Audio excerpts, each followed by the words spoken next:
Où est-ce qu'on se voit dans 5 ans? C'est une question qui revient souvent, hein? Ah oui. Et surtout, qu'est-ce qui détermine si on y arrive ou pas? Les facteurs clés, quoi. C'est ça. Et aujourd'hui, on va explorer un peu ça, en s'appuyant sur une vidéo de Marie-Christine, Mhm. qui, elle, s'inspire de Jim Rohn, cet auteur et entrepreneur américain assez connu pour ses travaux sur le dépassement de soi. Exactement. Jim Rohn. Donc, notre mission, si on peut dire, c'est de décortiquer les 8 éléments qu'il considère essentiels pour notre parcours sur 5 ans. Parfait.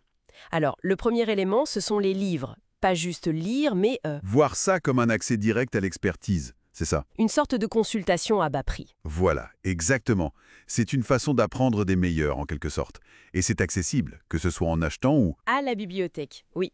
La source mentionnait aussi l'impact sur le cerveau, le vocabulaire, la communication même, la concentration, la mémoire. Tout à fait. Et puis, il y a l'aspect inspiration. Les biographies, par exemple. L'exemple de Luc Poirier est cité. Oui, comme une étude de cas en fait. Plus que juste pour motiver, c'est voir la stratégie derrière, la persévérance. C'est ça. Ensuite, deuxième point, l'alimentation. Le fameux « un esprit sain dans un corps sain ». Mais révisité sous l'angle de la performance, non? Le carburant pour tenir sur la durée. Exactement. C'est pas juste être en bonne santé, c'est avoir l'énergie, la clarté mentale pour avancer au quotidien. Ça joue sur tout. Immunité, longévité, humeur. Avec cette idée importante qu'il n'y a pas une seule bonne façon de faire. C'est très perso, en fait. Oui, il faut trouver ce qui nous convient et faire attention aux excès.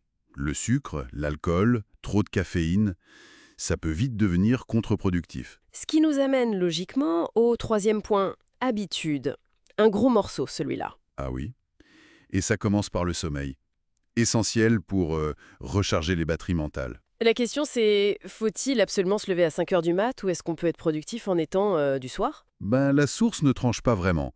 L'important, c'est d'avoir son compte et de la qualité. Après, le rythme, c'est plus personnel. Et puis, il y a les réseaux sociaux. Limité à 30 minutes par jour, ça semble un peu... Radical, hein? Mais bon, ça force à se poser la question, ce temps passé dessus, il apporte quoi, réellement? C'est un investissement ou une fuite? Une distraction, ouais. Et ça rejoint d'autres freins. La procrastination, souvent liée au perfectionnisme d'ailleurs. Oui, d'où le conseil ainsi, si c'est bon à 80%, lance-le, quoi. Faut pas attendre la perfection absolue qui n'arrive jamais. Et puis il y a la peur. Peur de l'échec, peur de jugement des autres, le fameux syndrome de l'imposteur qui peut tout bloquer. Absolument. Et aussi le discours intérieur négatif.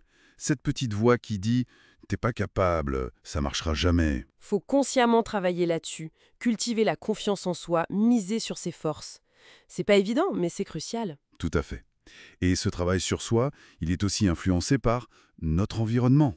Ce qui nous amène au quatrième point, l'entourage. Ah, la fameuse citation de Jim Rohn, on est la moyenne des 5 personnes avec qui on passe le plus de temps.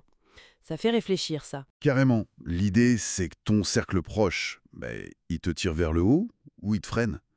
Sur 5 ans, ça peut faire une différence énorme. Un entourage ambitieux, positif, ça aide. Un entourage toxique ou sans ambition, ça plombe.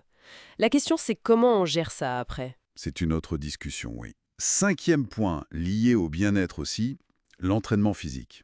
Le complément de l'alimentation, pour prendre soin de la machine, en gros. Oui, mais pas que. La source insiste beaucoup sur l'impact sur la confiance en soi, l'estime de soi. Et cette confiance, après, elle rejaillit partout, c'est ça. Dans le travail, les relations. Exactement. C'est un cercle vertueux. Quand tu te sens bien physiquement, ça se voit, ça se sent, et ça influence positivement tes pensées, tes actions. Passons à l'argent. 6e point. Mais vu différemment, l'argent investi. Oui, pas l'argent au argent. L'argent comme un outil, hein, un moyen pour se créer des options, lancer un projet, acheter un appart, voyager. Avoir des objectifs financiers clairs donc. Et surtout, pas juste épargner sous le matelas, mais investir activement. C'est ça, faire travailler l'argent. Bourse, immobilier, assurance vie, peu importe, mais il faut que ça bouge, que ça croisse, pour contrer l'inflation déjà, et puis pour générer plus. Et commencer tôt, même petit. Chercher des conseils si besoin. L'effet boule de neige, la croissance composée, c'est puissant sur le long terme. Absolument. Ce qui nous mène au septième point, peut-être le plus difficile à attendre. Les sacrifices. Ah oui, L'idée que le succès, ou en tout cas atteindre ses objectifs, ça demande des choix, des renoncements. Mais oui, choisir entre le plaisir immédiat, la sortie, la série, l'achat compulsif, et l'investissement pour le futur. Le temps qu'on pourrait passer à lire, à se former, à planifier, à faire du sport. La question posée, c'est qu'est-ce qu'on est prêt à échanger en fait? Trouver ce temps pour soi, pour se concentrer, évoluer, sans les distractions constantes. C'est un vrai défi aujourd'hui. Et pour savoir où mettre ses efforts, où concentrer ce temps précieux, il faut le dernier élément, le 8e, avoir un plan. Le RIC, difficile d'arriver quelque part si on ne sait pas où on va. Donc, définir sa destination, où on veut être dans 5 ans, c'est fondamental.